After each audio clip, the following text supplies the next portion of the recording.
Let me ask you a quick question. If you had to guess, which NASA facility would you say has the most rocket launches every year? You might think Kennedy Space Center in Florida, right? It's not. It's actually right here on the eastern shore of Virginia at NASA Wallops Flight Facility. Yeah, the Wallops Flight Facility, it's awesome. Not only do they launch a ton of rockets here every year, but they also do critical aeronautics research and far-reaching scientific investigations in the US or around the world too.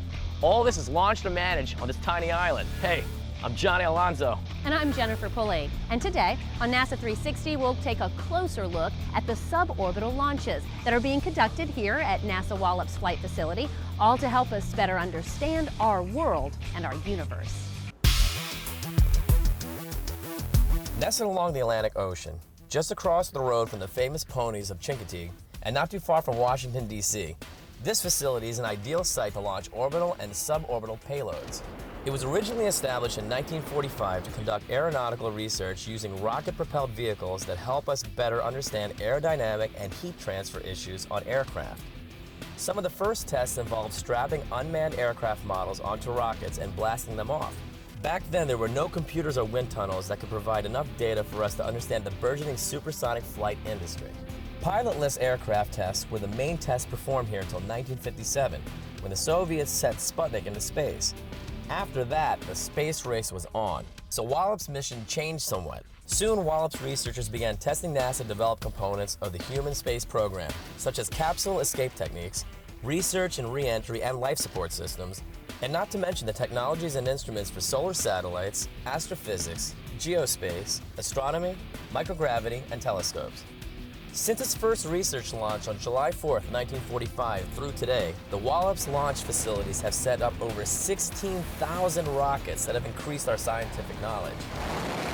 Of course, launching rockets today is a very sophisticated undertaking. Because there are so many variables at play, researchers here at Wallops must manage each launch very carefully. To do this, all the most important information from safety, weather, communications, and launch and abort features all happen at a facility called the Range Control Center. In this building, teams of people sitting at the different consoles prepare and monitor each launch to make sure they go off without a hitch. One of the most important positions at the Range Control Center on a launch day is that of the test director. The test director takes feedback from the different team members to ensure the mission will be a success. Johnny spoke with test directors Sarah Darty and John Dickerson to find out a little more about the range facility on a launch day. This place is really cool. I mean, it's kind of like mission control. Yeah, that's exactly what it is. Yeah. It's the Range Control Center. It's a main information hub for data that we're gathering on the day of launch as we're going through the countdown and getting ready to launch a rocket. And what's its main purpose? We gather information here from the radars that are tracking, from the surveillance aircraft and ships, and from the rocket itself is sending us data.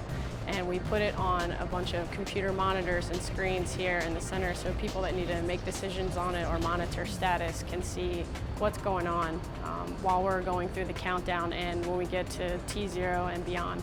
You have some awesome screens here. Can you tell me which what they represent? Sure.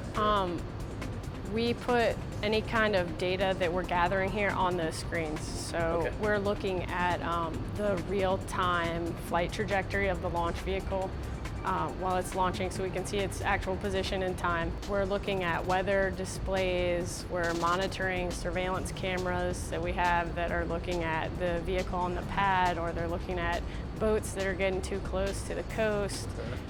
So we're monitoring all that, and we can change any display that we want to up here, just what's relevant at the time as we go through the countdown.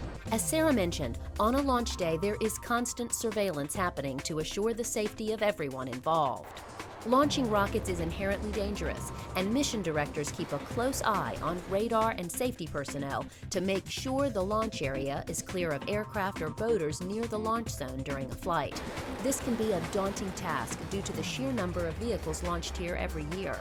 Everything from relatively small sounding rockets to the larger Taurus-class rockets will launch from here. To find out more about the different types of rockets launched from Wallops Flight Facility, Johnny caught up with John Dickerson. We have both orbital and suborbital vehicles. Our suborbital vehicles are what we typically call sounding rockets. The orbital vehicles are like the Minotaur class vehicles. The suborbital vehicles, we launch maybe 2 or 3, maybe 4 a year from here, and then we have ranges outside of here that we go and launch from. The orbital missions, like the Minotaur class missions, we maybe get 1 or 2 of those every 2 years. We're currently building a new facility for Taurus 2, which is resupply the station, that sort of thing. Much larger class of vehicle. Do you only launch rockets here? No, we launch UASs, unmanned aerial systems.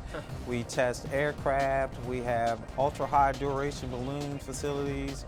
We actually build and make rockets here. So we got a whole host of things that we do, not only doing rockets, but we do a bunch of other stuff as well. Hey, thanks so much for having us at Mission Control. No problem. Awesome. Hey, don't go anywhere. You're watching NASA 360.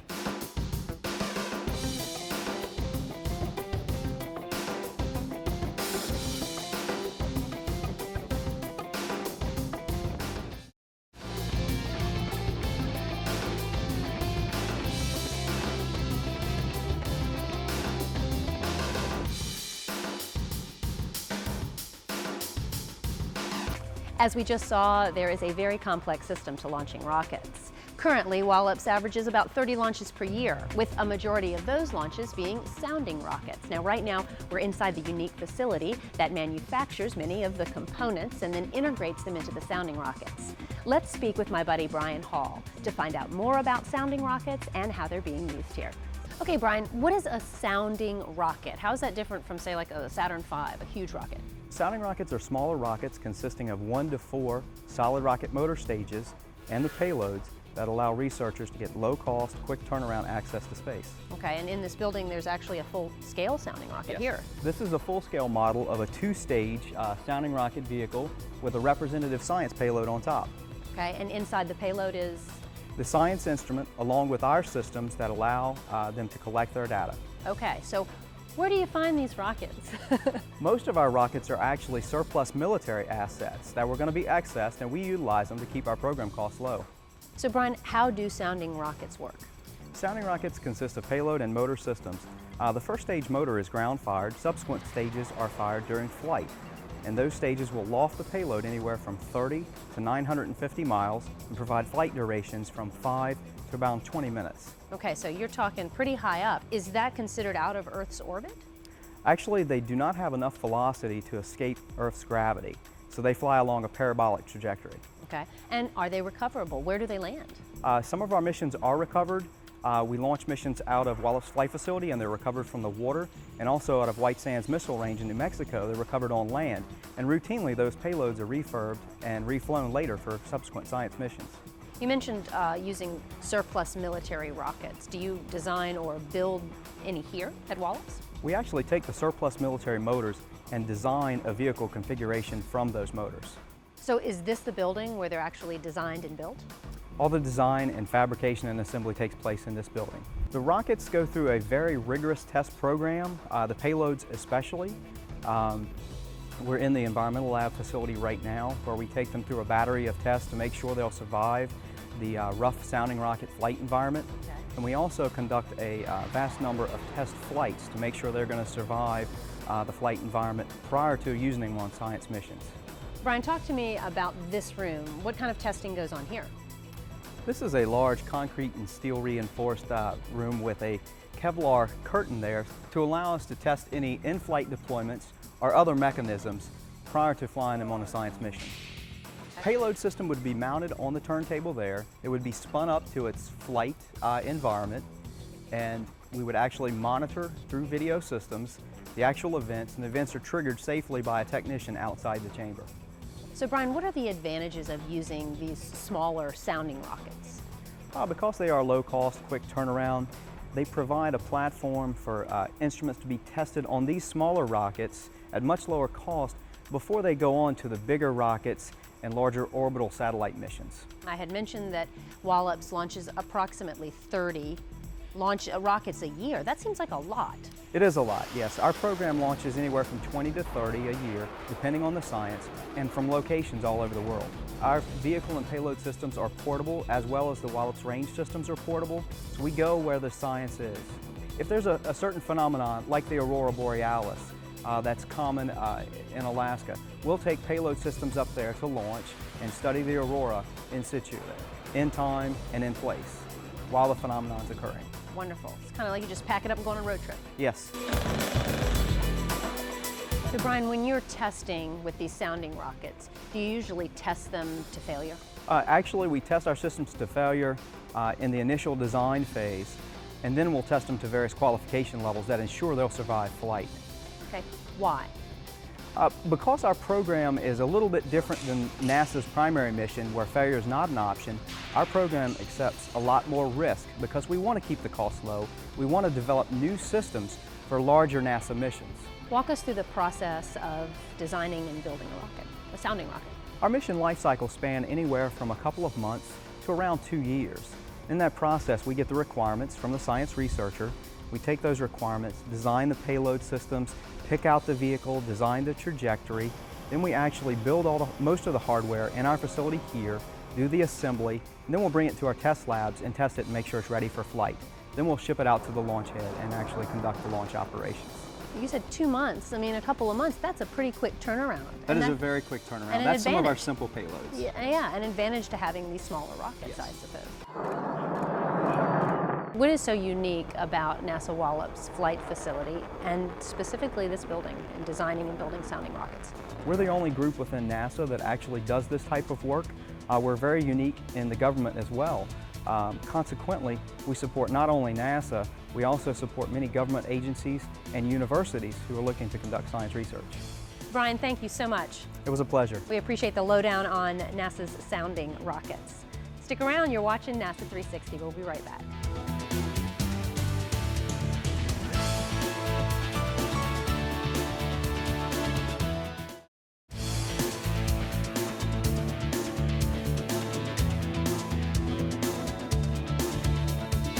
Okay, so far we got a pretty good idea about what's going on the rocket launch side of the facility. But folks here are also working on cutting-edge aeronautics research as well. Whether it's supporting ice studies in Greenland or flying UAVs through hurricanes, researchers here are using a variety of different types of aircraft to do cutting-edge research. I spoke with Shane Dover to find out a little more about the flight program here at Wallops. Shane, where are we? We're at Wallops Flight Facilities, hangar N159, home of the Airborne Science program. Right on, man. So, look, I see a couple planes you guys are working on back here. Can you tell me a little bit about them? Sure, this is the P-3 Orion. Right. It was originally placed in service in the 1960s, 1970s timeframe from the United States Navy. We've retrofitted these particular aircraft for NASA Airborne Science. So wait, you just mentioned that these planes are from the 60s. I mean, is it cool to use older planes?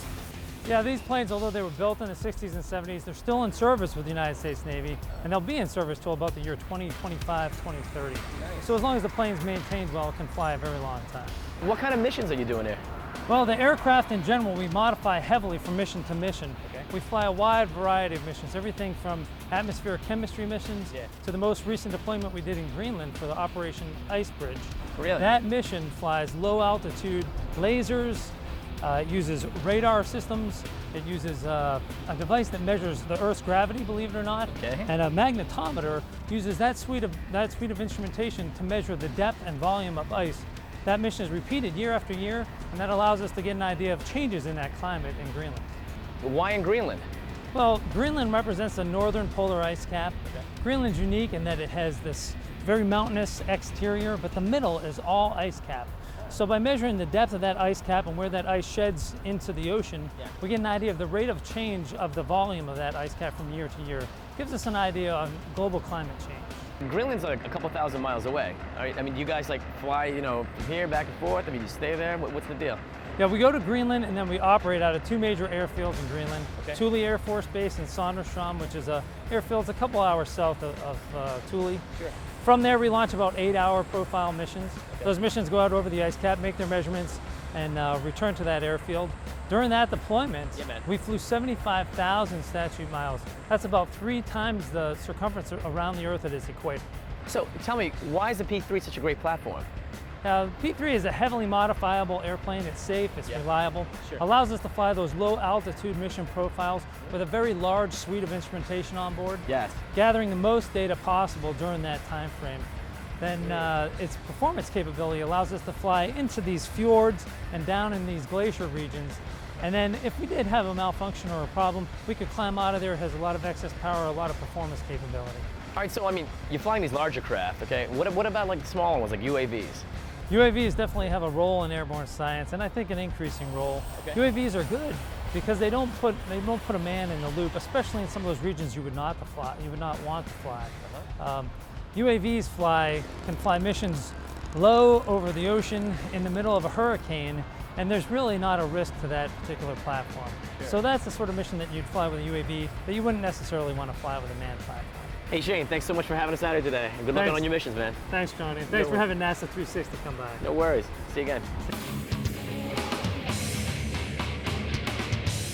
So far, we've seen how Wallops researchers are using different types of rockets and aircraft for scientific study. But get this, they're also using high-altitude research using one of the oldest flying devices known to man, the balloon. I spoke with Debbie Fairbrother here at the Balloon Program Office to find out more. NASA does scientific research on high-altitude research balloons. The balloons that we fly are a low-cost, quick response access to near space. So they're similar to a satellite-type mission without the expense of a rocket launch and getting manifested and the time duration. We can support universities with grad students. They can work on an instrument from the origins up to building up in flight and get their data within their PhD. That's fascinating. It really is. We basically can fly large science instruments to about 120,000 feet, which is above 99.9% of the atmosphere, for durations of 1 week to a month or so. And our target is to fly for up to 100 days. Let's get down to the basics here. How do you get these balloons off the ground? Where do they go? And how do they fly? Basically, we put the amount of helium in them that we need on the ground. We have a launch crew that'll lay out the balloon with a parachute and then the payload. The flight train at launch sometimes is up to 1,000 feet. So once we let it go, the balloon, the gases in the balloon, the helium expands and expands and expands until it's finally fully inflated at float, which is typically between 110 and 130,000 feet. Okay. Now think planes fly about 30 to 40,000 feet. So we're way high, 99.9% of the atmosphere we're above. Essentially we fly with the wind, so Mother Nature's in charge. So we have meteorologists on staff that are looking at the wind forecasts and understanding the patterns of the winds at the different times of the years that we fly so that they can predict where the balloon will go. We can take with our 40 million cubic foot zero pressure balloon, which is made out of 0.8 mil film. An example is right here. That thickness of material. We can lift about 6,000 pounds to 130,000 feet. Underneath this balloon. Right. Okay, so again, more perspective. 6,000 pounds is about? A car or two. A car or two. It depends on how big your car is. I mean, this is so thin. This is amazing. Yeah, so we have to do some special testing to make sure that it can handle the really cold temperatures as you go up through the atmosphere. And then what about this payload that you're talking about? What the payload's underneath this balloon, the balloon is flying via Mother Nature. With the wind. Okay, with the wind. How are you seeing what's going on? How are you monitoring that? Sure. Within line of sight, we get high data rate back from the instrument. But once we leave the local area where we launched from, we use the satellites. We either fly Iridium or TDRS communications, so they basically go from the balloon to the satellite down to the Earth. And so the scientist is getting their data, or at least some of it, as the balloon flight's going on. They can make changes to the flight software if they need to, so we're constantly monitoring these balloons. When we fly an LDB or long duration flight from Antarctica. Which is how long again? Anywhere from a couple weeks to the longest we've flown is 42 days. And usually the limiting factor isn't the balloon itself. It's that the science is either over or they're at a good place for recovery and they want to get their instrument back so they can refurbish it. So at the end of the flight, we can send a command to separate the bottom of the balloon from the top of the parachute. And so the payload comes down on the parachute and impacts the ground, and then the balloon comes down and is collected and destroyed. Okay, so we have this balloon and underneath it is this payload. What type of experiment, science is going on? It's typically space science research, either telescopes looking out into space or detectors collecting particles from space. We also have some Earth science missions, and we are a good test bed for education outreach as well as for technology demonstrations. Debbie, you mentioned the United States as a place where these balloons fly. Where in the United States? We fly from Fort Sumner, New Mexico and Palestine, Texas. And then internationally, we fly from Sweden or Australia and Antarctica. It all depends on where the science need is. And so we support campaigns where the science needs to be flown from. And you go there? Yes. What's next? What's next? You're going to take this super pressure balloon and you're going to fly that. We're going to fly it. The next balloon that we're going to fly is a little bit bigger than we flew this year. It's targeting 5,000 pounds to 110,000 feet. So of course our scientists always want a heavier payload to a higher altitude. So the ultimate goal right now is on the order of about a 26 million cubic feet in volume superpressure balloon. And so that system would be wonderful for mid-latitude flight. So when we fly from either Brazil or Australia, we'll be able to circle the globe essentially at a constant altitude. So that's our goal, is to basically provide a stable platform for the scientists. Debbie, these balloons are made with this material you've shown us, very, very thin. How are they kept together? I see these ridges in the balloons. It kind of looks like a seam. Right, exactly. What is that? So each gore, or each segment, is a specific gore. And there's a plant in Texas that has tables as long as we need them. The plant itself is 800 feet long by 50 feet wide. And so if I need a balloon that's 660 feet, they've got a table, or a segment of tables that's 660 feet long. And basically the crew walks down and melts the material together. It's not stitched together to form these seams. Right, it's not welded. sewn. It's basically melted or heat sealed together. So you'll see this darker piece right here. This is our seal. And so they basically have the machine that does it, that they walk down the table. And it's so strong that it keeps these balloons in flight for that duration, carrying that much payload. Right. That's just amazing to me. It's fun. It really is. Debbie, thank you so much. We really appreciate it. So Johnny, as we've seen, right, this tiny island is a major player in the science game. And in the near future, we're going to see many more launches, including LADEE, the science mission to the moon. Wallops will also see new launch facilities that will allow the tourists, too, to resupply the International Space Station. In fact, whether researchers want to go low over the ocean, to the moon, or anywhere in between, Wallops will get them there. And so with all this going on, it's easy to see why Wallops is so proud to have a prominent role in NASA's future exploration. That's right. Hey, that's it for now. I'm Johnny Alonso. And I'm Jennifer Pulley. We'll catch you next time on NASA 360.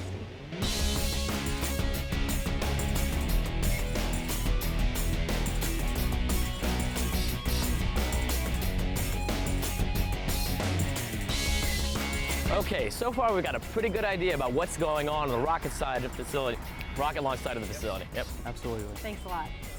Yeah, right. A lot of racket in my brain. So with all this going on, it's easy to see why. Not just me. Not only do they launch a ton of rockets here every year, but they also do this critical aeronautics research and, sorry, one more time. When you think about sending rockets up, as we just saw, there's a very large, Currently, Wallops, that's funny, isn't it? It's funny.